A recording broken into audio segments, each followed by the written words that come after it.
All right. We are going to get started. Welcome to the Tribe of Change podcast. I am your host for this evening, Steve Stone, for those of you who do not know me. We are here today with some local thespians. Yes, I said it. That's right. Some of them will, some of them won't, but don't ask, don't tell. All right. So today we are here with the cast of, and not just cast, it's the president, vice president, the treasurer of Playwright Roundtable. And your website? Playwrights Roundtable. It's not just one playwright. It's multiple. Website is listed there, PRT.com. Make sure you check them out. And all the websites there, we'll talk briefly and in depth about them as we go. So first, I want to introduce the president, which is Carl. Chuck. Carl is not here. Yeah, I'm not fighting zombies or anything. So in my day job, I'm Chuck Dent. That's right, Carl. President of Carl. So tell us about you. Tell us about how you got into what you're doing, and then tell us about the Playwrights Roundtable. All right. As far as myself, I've been doing theater for a very long time, about 40 years. Yeah, I'm old. But I got involved with Playwrights Roundtable after I'd moved down here in the 1990s during the film and TV boom that we had back then. And then I ended up doing a lot of theater stuff around town, including the Fringe Festival. And back in the early 2000s, Playwrights Roundtable, which has been around since 97, I hadn't become a member or anything yet, they were at these unified auditions that they used to have downtown for all the theaters in the region. And they called me back for a couple of things, and that's how I got involved with them. And eventually, I saw, hey, this group does new plays, original work, and I'm also a playwright as well as an actor and director. So I said, well, I have some stuff. Can I bring it in and have it read? And that's how my association with the group got started. This is around 2000, 2001. So here we are, 17, 18 years later, and now I'm the president. I've been doing a lot of work for them over the last almost 20 years, which is a frightening amount of time to think about now that I think of it, but it's been good. There's been a lot of great work done, and I'm very happy to be with it. Now, as far as what we do, I kind of mentioned it. We are Central Florida's only theater company that produces original work year-round, new plays all the time. We do 4 to 5 productions a year, depending on if we get into the Fringe. We still have our fingers crossed for this year. But we do 3 short play compilations, which are 8 10-minute plays presented as one evening of theater. We do that 3 times a year. We also do a full-length play once a year in the spring, usually April. We've got one coming up this year called Blight. We have a pretty good size amount of members, and we've worked with some of the biggest names here in Central Florida. So we've got a pretty good track record. We just celebrated our 20th season. We are now in our 21st. We just finished our first production launch over at the Shakespeare Center, which is where we usually do most of our shows. Okay. So we've been doing a lot of stuff. We also do our second Sundays workshops because we always want to be open and available to the public as well. Mm-hmm. If they want to just participate, just listen. If they want to get on the ground floor of stuff, that's always cool. Where it's like, hey, come on in, bring a play. Be one of our readers, just listen, give us feedback, stuff like that, and come see our shows, and that's worked really well because a lot of our stuff has gone through that workshop, and then it ended up with us being produced or being produced elsewhere, and that's our goal. Is we want to help playwrights develop their craft, mm-hmm. develop their plays, and help them get produced, while also trying to think of a good way to put this. Basically, trying to promote the good that plays and theater in general do. Yeah, because there's really not, there really isn't a place that playwrights and people who want to get in. I mean, you have to go to specific college courses, and you got to, and even then, from what I understand, they don't really give you, like, you have to go through all of this information to do the one little thing, mm-hmm. and even then, that there's no guarantee of that. Right. Well, there's never a guarantee in theater. Well, obviously. That's for sure. But at least you have something where you can come in and you can start brainstorming and hone your craft while you're doing it. Get in the ground floor, get some automatic feedback instead of going 4, 5, 8 years in college and going, oh no, I can't do this at all. Right. You could, if you have an idea and a passion, you can start and go. That's really cool. Now, who is it that you said you came in after it had started? Yeah, about 4 years into it. So who was it that crafted that, and then how did they? Okay. What got the dream going to do that? Actually, it was started in 1997 by 4 people who had moved down here from the Minneapolis area, which is significant because that is where the Playwrights Center is based. And basically, they discovered that there was no such organization down here in the South or the Southeast, and certainly not here in Orlando. And so they said, well, why don't we do that? Because they had worked with them. And if you go to their website, I mean, Playwrights Center has been around for decades now, and they're really good about advocating for plays, helping people get their stuff read. They do a lot of great articles on the how-tos and the mechanics of playwriting, as well as the business side of it as well. And we try to fill that gap as much as we can here. But the 4 people who started it were Mark Manette, Alice Kira, David McElroy, and Marilyn McGinnis. And they started it back in 97. About, I want to say a year or so in, John Goring came in. He was the previous president before me. And he basically started us on our path to where we are now, to where it was originally just strictly a reading group. You know, you'd bring in your plays and you'd read it, and they might do a staged reading here or there. But eventually they migrated to productions. And they started out small. And then it's just gotten bigger. And this past year we've had some of our biggest successes. So it's that they started the ball rolling, and it just keeps getting momentum every year. Oh, absolutely. And that's how something's working is it can't stay the same. Things always change, and new blood comes in, and new people, Absolutely. new ideas, which then catapults it to new heights. Right. Yeah, hopefully. And that's the thing. The intersection with other people is actually what is exciting about this, because we'll get people who bring new ideas to the table, and we're like, wow, that's amazing. Why don't we try that? Why don't we see how that works on stage if it's in a play? And so we're always open to different viewpoints, not just our own, because basically, as far as the board is concerned, we are kind of the facilitators of the group. But what really makes this tick are the playwrights who bring their work to us and trust us with their vision. And then also our directors and our actors and our techs who help bring that to life. The end goal is always to make the play the best it can possibly be, and also help that playwright develop that craft. So and it's just like anything. The more you do something, the better you get at it, or at least you should. So that's the thing we've noticed with this. Hypothetically, yeah. Well, I'm sure when you first started doing podcasts, you were like, which button turns this on? Yeah. And now you're like, I got it, man. Yeah, you just hit that button. Hit that button. So you said the next production is Blight. Blight, yes. When is that coming out? Well, where can people go? Oddly enough, it opens on Friday the 13th. Ooh. Yeah, April, Friday the 13th at 8 p.m. It'll be at the Santos Stanton Studio Theater in the Orlando Shakespeare Center. We don't have the tickets set up just yet. We'll probably do that soon, but you will be able to order them online at orlandoatplay.com, which is a separate thing from us. Basically, It's the United Arts of Central Florida's one-stop shopping for a lot of the art stuff here in town. But we always post through there, and we link to it so people can buy their tickets ahead of time. And then they can also probably find info about that. They can find it on our Facebook page. They can find it on our Instagram, our Twitter, and our own website, which is www.theprt.com. And they'll be able to get all that info. And we're gonna post more. We just started rehearsals on it just this week.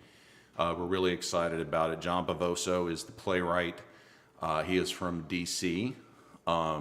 He's worked with a number of companies up there, and he is very excited to see this play get produced, because it's a personal one to him. He's very excited about it. Oh yeah, a lot of them are like little babies. They are our children. You want to see them grow up and be happy. Yes, absolutely. Well, fantastic. So let's go ahead and move on a little bit to Al Pengrade. Pergandy. Pengrandy. I do that. Pergandy. I've been spelling Pergandy. it my entire life. I said it wrong the first 3 years I knew him. I'm used to it. Yeah. I wrote it down wrong, so that's why that's my excuse. All right, so you are the vice president I am the vice president. of Playwrights Roundtable. I am. I'm in charge of Vice. Tell us, Tell us about your backstory and what brought you to Playwrights. Yeah, back in the 90s, I was working as a stringer for a guy named Joe Bob Briggs, and he worked in Dallas, and he reviewed B movies and kung fu movies and horror, cheap horror films, and back in the day when the VHS was a big... Like a Elvira or... Yes.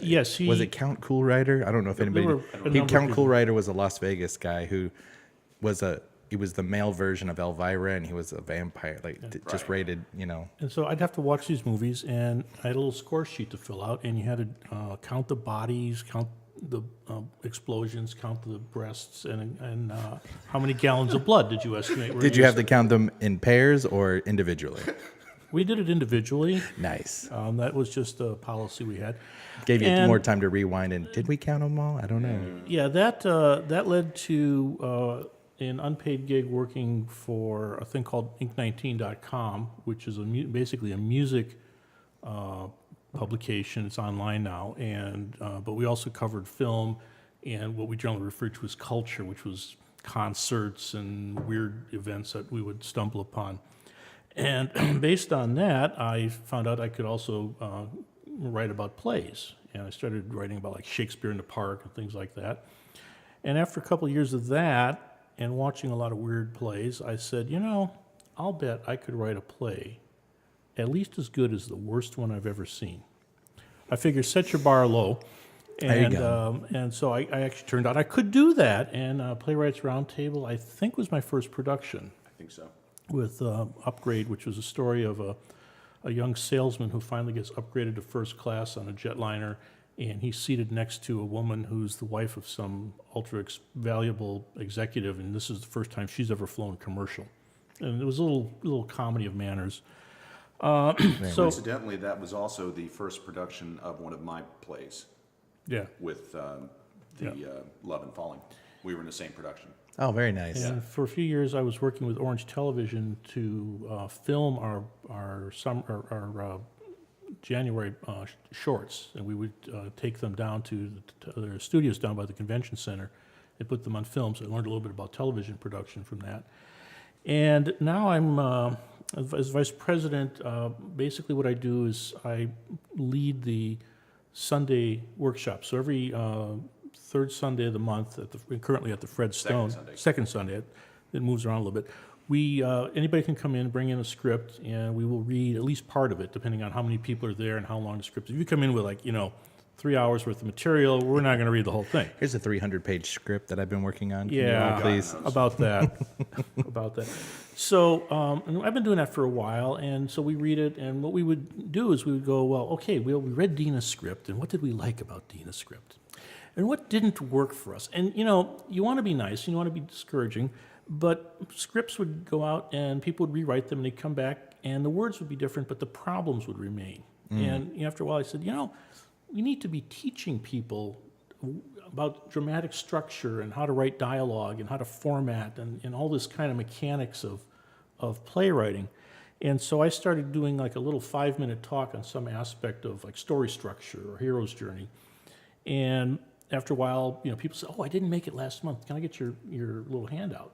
And so eventually I put them together into a book called the Playwriting Talks, which is just basically me blathering about Sure, the people on Camera's there. Oh, there it is on camera. This is up. Whoops, where's the camera? There we go. right there. Yeah, this is, thank you very much, hand people. Yes. This is up for sale on Amazon. You just search Amazon.com. on Playwriting Talks or Playwriting Talks by Al Pergandy. Pergandy. Get it in the Amazon store today. Thank you. So, is that the book that? Do you have another book that's coming out? No, but I'm going to be doing some revisions to You're going this to be doing one. some review. Yeah. Okay. So this seems to help a little bit. So now people would understand how important protagonist and an antagonist were. And protagonist has to want something. The antagonist has to prevent them from getting it, and that's the heart of dramatic tension. Yeah. And Well, that looks like a much easier read than like Joseph Campbell's. Yes. yes, this is Large here. really boiled down to just this broth of it, if you will. But a lot of what I talk about is based on Joseph Campbell and storytelling of that nature. So I do that, and it's very interesting. That's And- very awesome. And once in a while, I get a production. So Well, and I like how you're like, I could probably write something as bad as just as good as the worst thing that I've seen.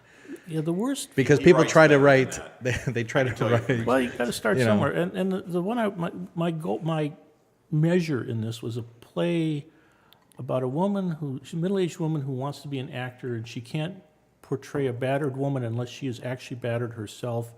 And meanwhile, her husband is cheating on her, and her son knows about it, but the father's kind of really giving the kid a hard time, which just doesn't seem strategically interesting. And I gave this guy a fairly shitty review. Oops, a fairly bad review.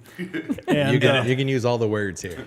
and I probably still have this. I got a page, single space, no margin letter explaining why I shouldn't be doing what I was doing. And on one level, he had a point. I didn't really know what I was doing. But on the other hand, he'd written a really bad play. Well, and that's the thing. Everyone has taste. Right. May not be good, but we all have it. And if we hear something, we go, and it didn't resonate with me. Something's missing when something's missing. Now, again, when you work with This Is My Baby, of course you're going to take, like, you just stabbed my baby in the face. Well, yeah, and my goal is not to do that. My goal is to make your baby less ugly. Yeah. If at all possible. And That extra arm doesn't need to be there. Well, or you got to make that arm have a function. Yeah. And everything I say in this book nothing I say in this book rather is the final word on any of this stuff. I mean, there are plays that don't have an antagonist-protagonist relationship that are well known.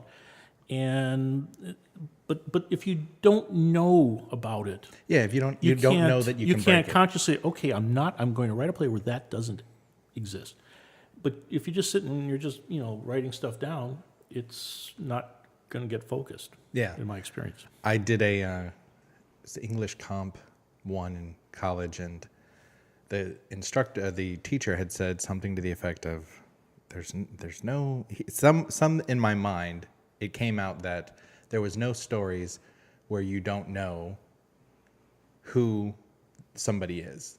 Like, and one of he's like, call me Ishmael. And I was like, okay, yeah. And so we needed to write a story, and I wrote a short story called Eye of the Beholder, and I didn't use a single he, she, it. Everybody had a title. It was the police chief, the victim, and so as you read the story, there was never a distinguishing of how old or young or sex, gender, race. And the instructor or the teacher afterwards, he was like, this was incredible. Can I use this as an example in further classes? And I was like, sure. And I asked everyone, who do you think the killer was? Because it was, and I had 13 people and I had 11 different answers. Mm-hmm. And I was like, yes. I didn't want, I knew the story, but I wanted to see what other people thought. And so, but yeah, having done that, it's a small little step. But if you're willing to take a step, then it can either be horrible or it can be great. Absolutely. And everybody's got a story. Yeah. And it may be something that's suitable for stage. And suitable, doesn't mean content. It means can you, put it into the format that plays to the strengths of stage and avoids the weaknesses. One thing that we see, especially with young people's scripts, and we occasionally read for high schools, is everybody today is very, very influenced by television and film, which is cut. If you start counting 1001, 1002, every time you see a cut, you'll rarely get to 3 these days. And so they write millions of little scenes, and it's cut in between Dena's point of view and your point of view and Chuck's point of view, and that's not. Yeah, nobody can sit well. still. I have actually done the same thing, and I'm like, and it'll be a rare occurrence when all of a sudden, it'll be movies, and I'll be like, I've gotten to 13 seconds, and then it'll cut, but I'm like, oh my gosh, that's like an eternity for television and film these days. And go watch a 40s movie and see how long the camera sits in one position. But my absolute favorite line was a 15-second scene where a steam engine pulls on stage with a crowd crossing, and a guy in a trench coat comes down the stairs and kisses the woman. That was the scene. And I went, yeah, about that steam engine. They wanted a steam engine on the stage. Like a real steam engine, like the ones out in Winter Garden at the Train Museum, and it's like, yeah, see, there's no CGI here.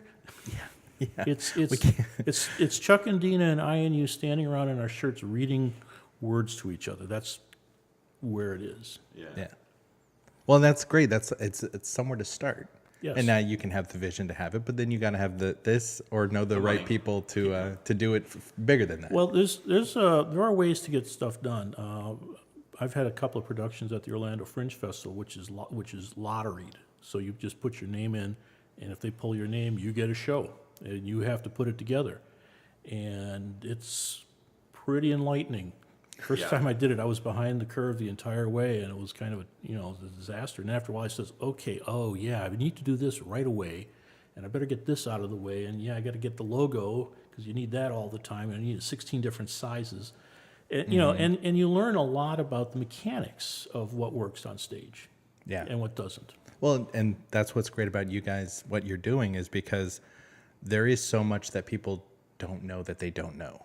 Right. That you can go, oh, well, I can do that.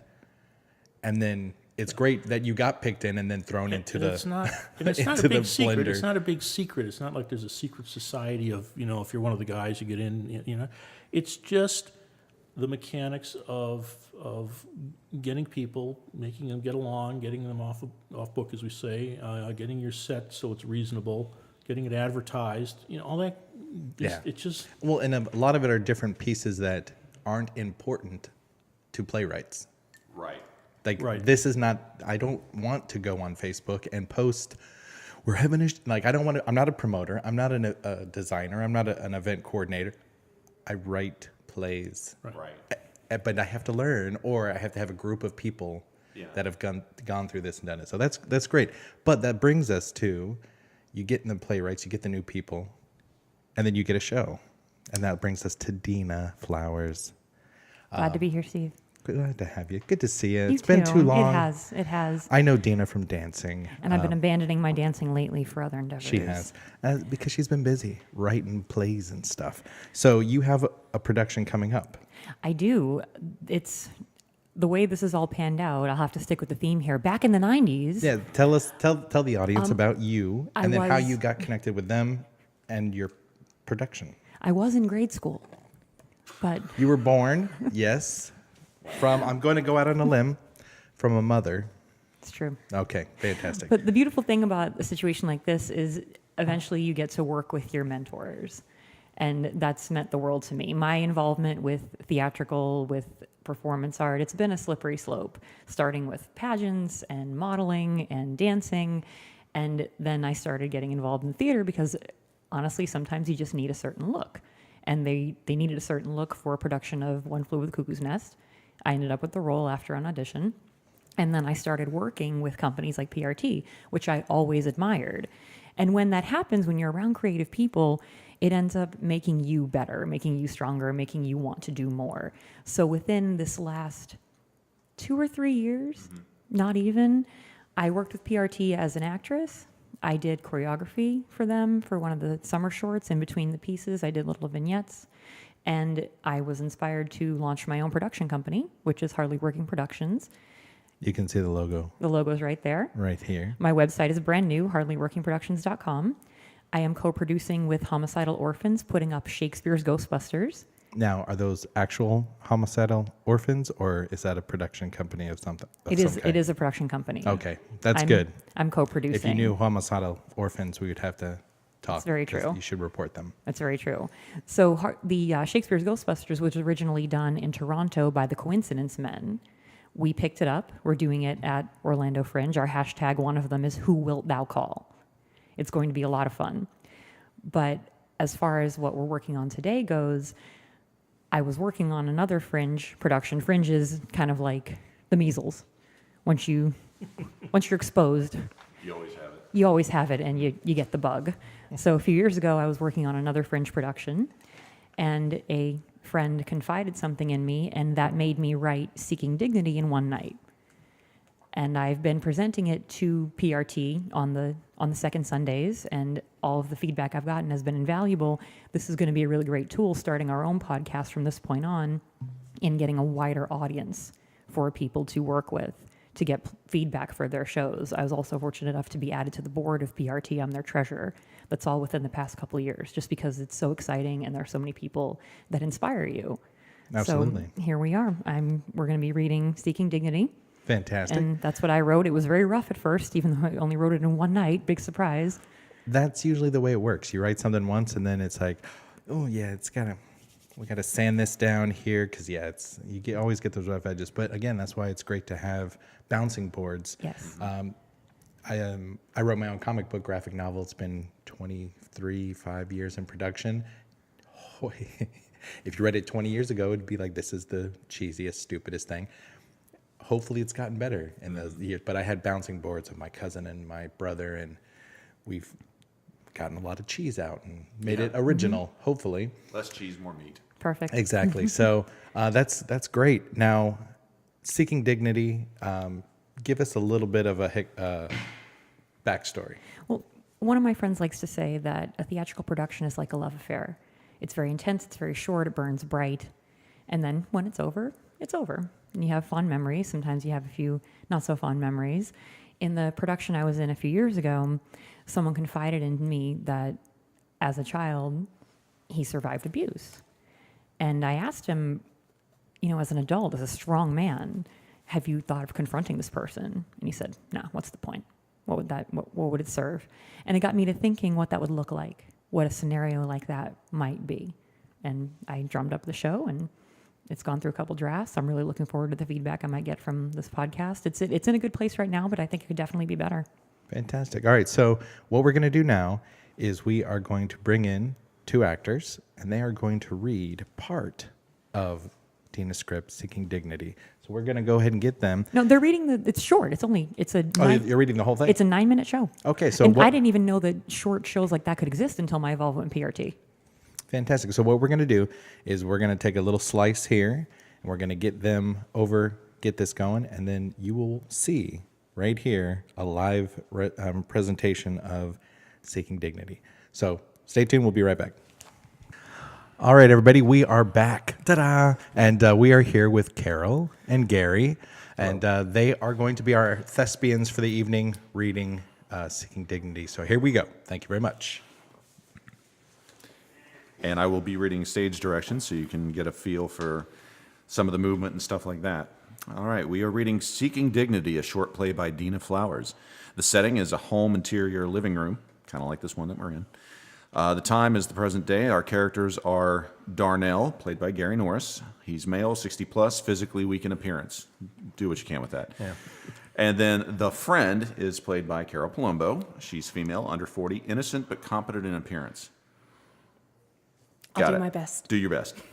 Summary of this is a dying old man seeks out suicide assistance, instead finds himself confronted by his past actions. And that's all I'll say for this, because I want you to discover it as we go through. All right, lights up. Darnell is asleep on the couch. There is melancholy piano music playing in the background. There are empty liquor bottles on the coffee table. There is a knock on the door. He gets up to answer it, but he is moving slowly and physically struggling. He opens the door, and a woman is there. Who are you? Darnell Nair, Maybe. What do you want? I'm here for what you've been saying you want. Yeah. He gestures for her to come in, and she does. Darnell turns off the record player, and the piano music stops. And you are, Just call me a friend. I hear you out and go from there. Well, I'd offer you some coffee, but I can't drink it anymore. I can barely go to the bathroom by myself anymore. Your family hasn't. I don't want my family to see any of this or know anything about this choice. Your actions are reasonable. I think so. Friends and family won't. I can hear it now. Blaming themselves, trying to take me out of it. Talk me out of it. You need someone to keep your secret then. Well, when what you need more than anything is against the law, then yeah. You ready for the pain to end? Well, unless you're hiding a time machine or a spare liver on you. Absolutely. The web post you put up said you were seeking dignity. Well, anything taboo or illegal is at your fingertips, thanks to the internet. At one point in history, this was totally acceptable. I've never been a fan of what society sees as acceptable myself. Why are you willing to do this? I am a big fan of justice. Okay, I can see the justice in this. I deserve it. What do you deserve exactly? Peace, choice, the things everyone wants when your number is up. You want control. Oh, yes. I definitely deserve that. Do you feel you deserve to die? Never thought of it that way. I just can't live in torment. Do you deserve to die? Yes, I do. And we'll send the message that people have the right to end their suffering. So you think everyone deserves that chance? Definitely. The elderly? Oh, certainly. The terminally ill? Undoubtedly. The depressed? The traumatized? Yeah, sure. The children? What? The children. Do you believe the children deserve to end their suffering with dignity? Who are you? Darnell, do you believe Gower Stone deserved to end his suffering with dignity? Who are you? What about the dozen or so other boys you violated? Or the millions of boys who fell victim to Who abusers are like you? I'm here to kill you. Great. Good. Can we cut the dramatics now? Exposing your shame is the true death sentence, because it will live on after I snuff you out today. I trusted you. Victims of child molestation feel the same way. No, you've got me all wrong. The police questioned me years ago when Gower Stone, a very disturbed boy, was one of my piano students, and Just stop right there. It's time you face this with someone who won't be manipulated by you. Oh, you can't justify any of this. And you certainly can't justify harming me in any way. You were trying to justify it for me a few minutes ago. I'm helpless against you. This is what you said you wanted. Not like this. It'll be horrible. I'll do it quickly. I promise. I believe that's another favorite phrase of yours. This isn't what I meant. It's not dignified. Is what you did to them for your own satisfaction dignified? I want a peaceful, quick end. And I want you out of here. I haven't come for what you want done. I've come for what you did. I'm almost dead. What you inflicted often ends in suicide before the age of 30. I stopped years ago. The agony didn't. My judgment was impaired for a long time. So there were reasons. Yes. Reasons that it happened. Yes. Reasons that it had to be secret. What? The friend takes a piece of paper out of her pocket, unfolds it, and reads from it. Top threatening statements child molesters use to keep their victims quiet. If you tell anyone, you'll be in a lot of trouble. It happened to me, and I didn't kill myself. If you tell anyone, everyone will think you're gay. They needed to hide being gay in our church community anyway. If you tell the police, they'll arrest you. I gave those kids free piano lessons, countless presents. Oh, and their parents a precious date night. If you tell, people will blame you. This is getting blown way out of proportion. If you tell, no one will believe you. Kids are liars. If you tell your parents, they'll be ashamed of you. Everyone thinks they're so damn perfect. You tell your friends, you won't have any friends anymore. Darnell snatches the paper from her, crumples it, and throws it on the ground. Whoever screwed me over telling this crap to a vigilante bitch has no respect for a dying old man. You got a lot of nerve disturbing me like this. You mean you were just minding your own business when I came along and used you for my own sick desires? Exactly. What's it to you anyway? Is one of those little homos your husband, your big brother? Too young for it to have been one of your sons. You really don't remember me, do you? I have no idea who you are. You mean nothing to me. Exactly. A young girl was no interest to you.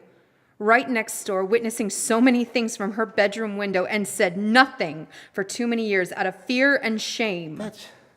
Who... Oh, no way. I know. I would have known. I knew. Everything, all along, all of them, and I can't live in torment anymore. Oh, get on with your life. Leave me alone. What's past is past. Your victims have been killing themselves one by one for years. Hey, I do remember your forgettable, bland family. Single mother, no brothers. Oh, this means nothing to you. They were all a son to someone, a brother, a friend, a part of our community. Their lives matter to everyone but you. I can't change that. You can change that now. I'll allow you to live. How? Tell the truth. Well, everyone has regrets. Sometimes we hurt people when we don't necessarily mean to, Time heals all wounds, right? Maybe suffering is good for all of us, right? Poorly handling those struggles are the real cause of indignation. That was a very dignified speech that I had to suffer through. The friend reaches behind her back or down her leg and extracts a large weapon suitable for blunt force trauma. I thought you said you were going to let me live. I am.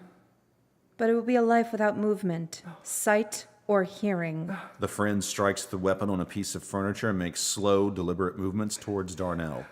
Darnell moves backwards, trying to get away from her. I know it was wrong. I know I was hurting them. I know I'm a monster. I know my life is worthless. Darnell falls to the ground. The friend slowly pins Darnell with the weapon across his neck. I'll apologize. I'll come forward. I'm sorry. I'm so sorry. I'm so sorry. That's the real reason I want to die. Friend slowly removes the weapon from Darnell's throat. She backs away from him and puts the weapon back on her person. I'll be watching you. Now, you will end your suffering with dignity. She starts up the piano music on the record player and exits. Blackout. Thanks, everybody, for listening. He's really not like that. I just wanted to toss that out there. He's just acting. That's a matter of opinion. No, you're good.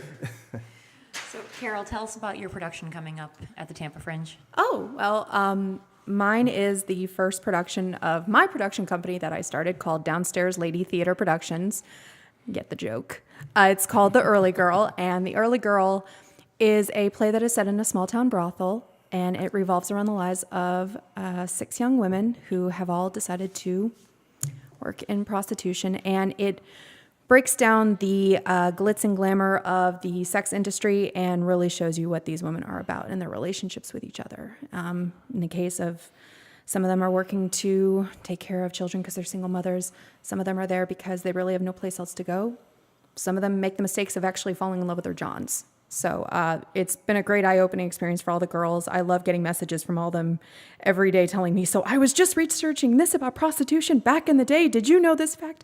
They're all very excited, and I love it. I love how excited these girls are getting. It's going to be great to see it. And Gary, you're directing Bigot coming up, aren't you? Yes. Well, it is currently in production. We're at this next 2 weekends in Sanford at the Spotlight Theater, running March 2nd through March 11th, so come see us at the Bigot. Yeah, The Bigot is actually written by one of our Playwrights Roundtable members, Gabby Moore, and his wife, Ava Moore.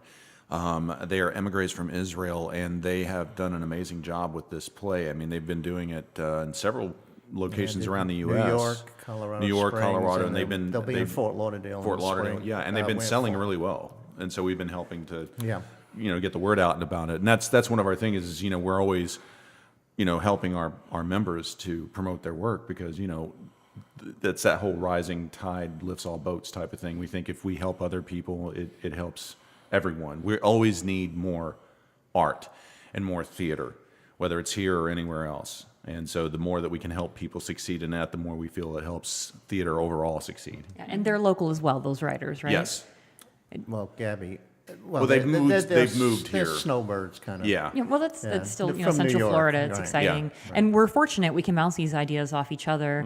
And when I think about how far Seeking Dignity has come from the title all the way to the nitty gritty, I also have an alternate plot twist where you don't know exactly who the woman is. She could be a figment of his imagination. She could be the devil. She could be anything or anybody, depending on how the person watching feels. She's your mom. She's Carol. Right. I am all those things. Angel of death, devil. And that's the beauty of how these things evolve and what it means for an audience to watch it. And I'm curious as to what feedback I'm going to get from the podcast. I didn't realize you had written it. I read it without knowing who wrote it, and I liked it from the get-go. So. Thank you very much. Well, that's always how we do our script readings. We don't like to know who wrote it. Yeah, that's the other great thing about PRT. We accept submissions. How many times a year, Chuck? 4 times a year. 4 times a year we accept submissions for short plays, for full lengths, and they're done by reading committee Yep. as far as deciding which ones go up in our productions. Yeah, the great thing about that is, she mentioned the reading committee. One of the things that we do with that is we make sure that all submissions are blind submissions. So the only thing that the readers are grading the scripts from are what's going on in the script. How good is the script? They're not saying, hypothetically, if this ever happens, it'd be great, but like if David Mamet sent me a 10-minute play, I'd strip out the name after freaking completely out, but I would strip out the name and they would just read the play. Mm-hmm. And, they may not like it. I mean, that's part of the thing. But I mean, quality gets through, and we've had a lot of people who've helped us with that over the years, and it's been quite successful. And we've had some really great plays come through there. What's the submission coming up?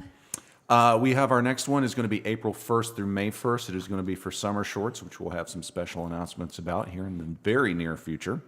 So stay tuned for that. But again, 10-minute plays, you send them to submissions@theprt.com. We'll have it up on our website and everything that we talked about earlier, and you can find all that information. We also post on things like the official Playwrights of Facebook, on Avant, things like that. So if you're a playwright listening to this, look for those things.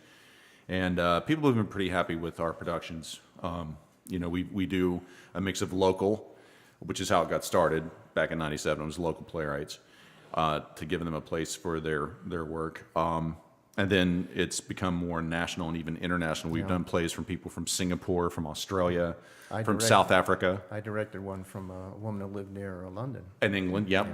We had a couple from England. So, I mean, it's pretty great because you have all these wonderful ideas that come in. Dena mentioned that we have 4 productions a year. We didn't talk about this earlier, but we have our full length, which is Blight this year, but it's called the Premiere Series. That's always going to be in the spring, about March or April. Usually it's April. Then we have our summer shorts around July, early August. Then we have Native Voices, which is near and dear to my heart because basically that is intended only for local playwrights, the natives of this area. So it's a way to make sure that they get their platform as well. And some of these guys here locally, if you haven't kept up with them, like William Newkirk, Tracy Jane Smith, Ken Pruce, David Strauss, they've gotten their stuff produced around the country and actually around the world. Tracy is actually having a production of one of her plays in London this month, I think. So, just that's what we're about. We try to give those opportunities, and then they springboard to other things. And then finally, our last production is Launch, which is always in January because it's the beginning of the new year. And that's how we start out our seasons every year. And pretty much we always do those productions out at the Orlando Shakespeare Center. We've been renting out there for like 8 years, so we're practically part of the gang out there now. So it's been very successful. And of course we have our second Sundays every month, so there's always ample opportunities for people. But go to our website, go to our Facebook, and you can sign up for stuff. You can get the newsletter that tells you about all the script calls and everything. Our next one comes out March 1st, which guess what I have to do this week. Set that reminder. Yeah, set that reminder up now. But there's always a lot of great things going on with us. And now that we're in our 21st year, we're whether we meant to or not, we're growing. And the membership is growing. Our endowments are growing. We're getting endowments. We're getting grants, things like that. And we're trying to build the company into something even bigger that can help achieve our mission. Fantastic. Yep. Well, let me pop back into frame here. Hey, everybody. So that was her production. Let's go ahead and get everyone back on mic so we can wrap this thing up and see. Now, did you guys get to tell a little bit about who you are? Yes. Okay, fantastic. I was out. We were chatting. So, podcasting. Yeah. This is something that you guys are going to be diving into. Yes. Tell us a little bit about what your vision is for it and what you want to do. Oh, God, put me on the spot.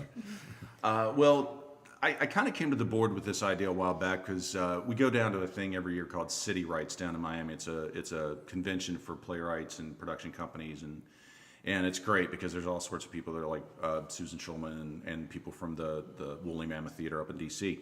And one of the people that we met there was a fellow named Andy Ronenson. So if you hear this, Andy, hi. You gave us the idea, so it's your fault. Basically, what he does is he does 10-minute musicals as podcasts, like every month or every few weeks, and he like composes, writes, performs, all of this stuff, gets other people to come in and help him with it. And of course, there's always also a disclaimer for Dena's thing that was copyright Dena. Thank you very much. Because this is no out earmuffs there. necessary. Yeah, no earmuffs necessary, but.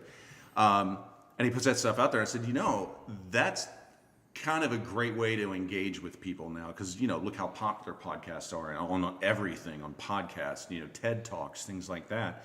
I said, well, why don't we try something like that? One, I mean, yeah, it does help us get our name out there, but also it's another way that playwrights can get their name out there and their work out there and get heard. And I envisioned it as a couple of different things. One is similar to what we just did, where we would read a 10-minute play per broadcast, and make sure that everybody knows that's copyrighted. Please don't steal it. But and then talk maybe a little bit about some of the themes in that, and help them with that, and then get that out there. But also, maybe incorporate some of the things that Al does with his talks. I think that would be valuable. Maybe interview some of the people that we've had do shows with us. For example, we have John Bavosa, who works in DC theater. And we could talk to him about the inspiration for his play.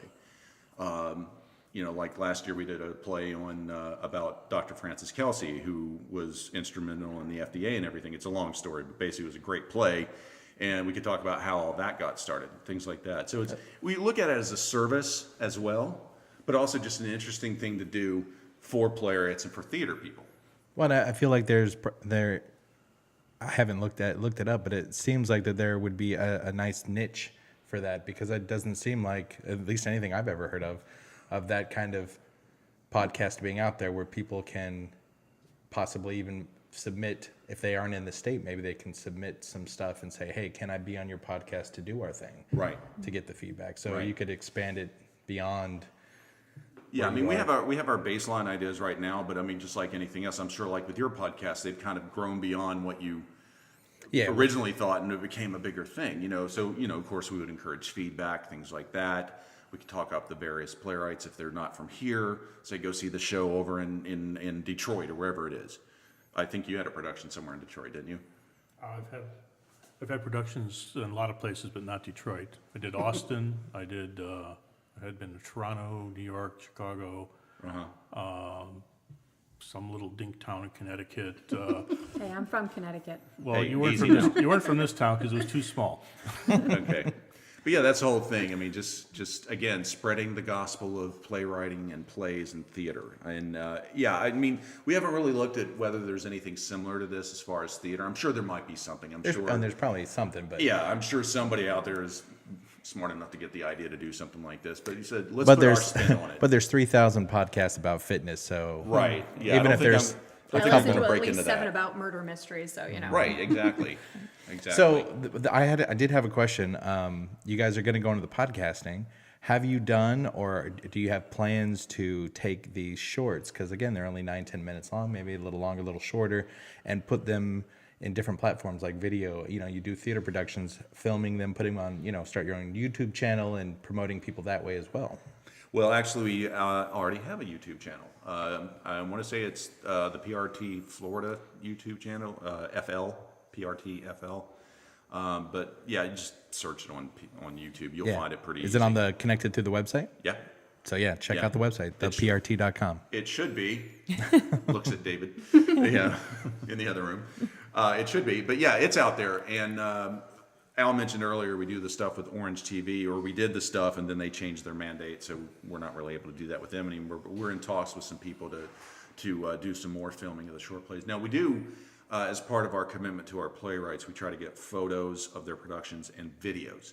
And what we'll do occasionally with those is we'll chop the overall video up and send out the links to the individual pieces. And it's easy to do stuff like that now because you have things like Dropbox and WeTransfer and stuff like that. And it's a great way for them to have something to go to other production companies and say, hey, I've done stuff and it came out well, and use that for their own, quote, for one of a better term, reel or whatever. Yeah. Wayne Sisak does a lot of our photography, and he does beautiful work. You've probably seen him around Universal events, local events, sporting events. He does all the stuff throughout Central Florida. Yeah, he did our photos for Miss last year, and they were freaking amazing. That guy's been around forever. Yes, Yeah. he has.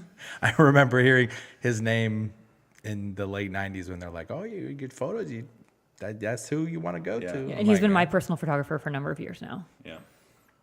Oh, very cool. Anything else you want to let the audience know about what's happening, what's going on, where you guys are going? There's so many things you could say. I mean, basically, if you're in the Central Florida area or Florida, if you don't mind making a trip over to Orlando, because who doesn't like Orlando?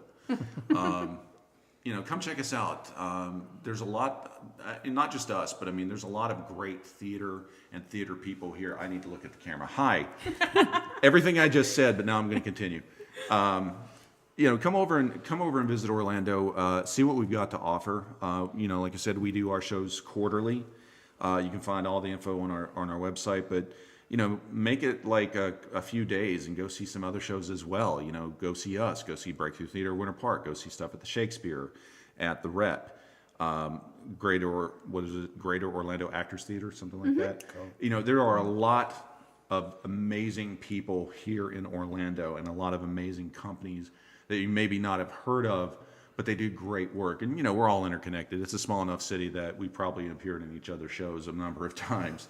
But it's great because it's a small theater, area now. There's still plenty of work here, and there's a lot of great stuff. I did a thing that I just informally did I think it was 2015 or 2016, but I counted all the productions that were just in the Orlando metro area over the course of a year, and I ended up over 200.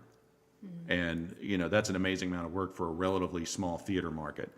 And that included things like the professionals like Mad Cow Theater and Shakespeare and everything. So there's a lot of great stuff here. And what we're trying to do here, and I mentioned David a minute ago, he said something that was very true once, is that we're kind of like the grassroots theater. I mean, it's true. We're kind of ground floor. Like if you're trying to learn the nuts and bolts of playwriting, this is a good place to start. If you're trying to get your work, if you're intermediate, you can get some of your stuff produced and learn the nuts and bolts of that. I mean, that's one of the great things about this. We're trying to grow and do more, but also our mission being what it is. It's always going to be to serve playwrights and to serve theater in general, because it's an important part of our lives. And I don't think people realize just how much until they sit down and think about it.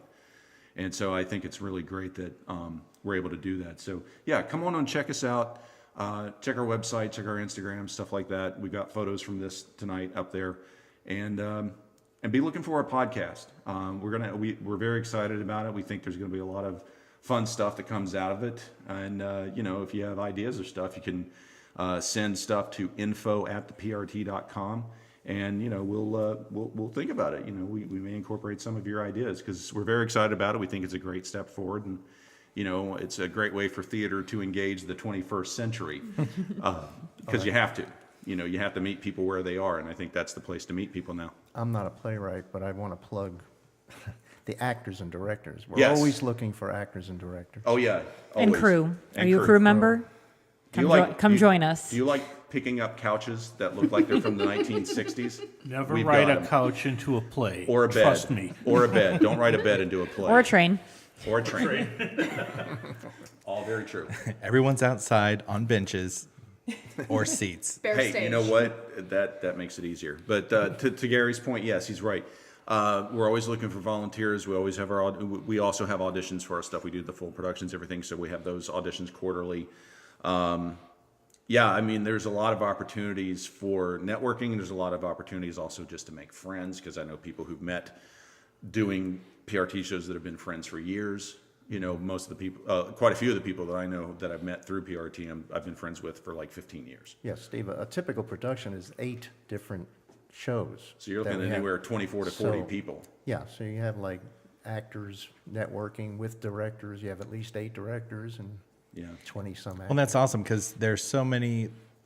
When I was in school years ago, there were so many people who had ideas, but they didn't have a venue. They're like, "Well, we're doing this production at Valencia, but it's all old. It's stuff that was written 60, 70 years ago or later, and that's great because people don't see a lot of that stuff now. But I mean, there's shows that have been around for a long, long time. Where do the new people go? And this is a great place for the new people to go. And if you're in Orlando and you have a story, or in the Orlando area, or you want to hear a story, again, they want feedback. So you don't necessarily even have to be a playwright. Or like he said, they're looking for volunteers Yep. to help out. If you just want to connect with a community of people that care about each other, trust me, I've been in theater for a long time. it's a love fest of like, we love to love and love to have, you know, the creativity and art and people who are inspiring others and being inspired by others. If you have a story or want to hear stories, go check them out. theprt.com, ink19.com, hardlyworkingproductions.com. Where can people find you? Do you guys have Instagrams, Facebooks for acting or whatever? If you can go over to Facebook and give Downstairs Lady Theater a like, I will love you forever. It's my brand new production company that I've been wanting to start ever since I was knee-high to a grasshopper. I'm doing my first show at the Tampa Fringe. Yeah, there's something in the water lately. I think there's about 4 of us that have started our own companies, And it's 4 all women, girls. 4 women. Yes. that have Yeah. started their own companies in the past couple months. Downstairs Lady Theater is a production company that seeks to empower women to become writers, become directors, actors, get more involved in the theater because there's so many of us. Yeah.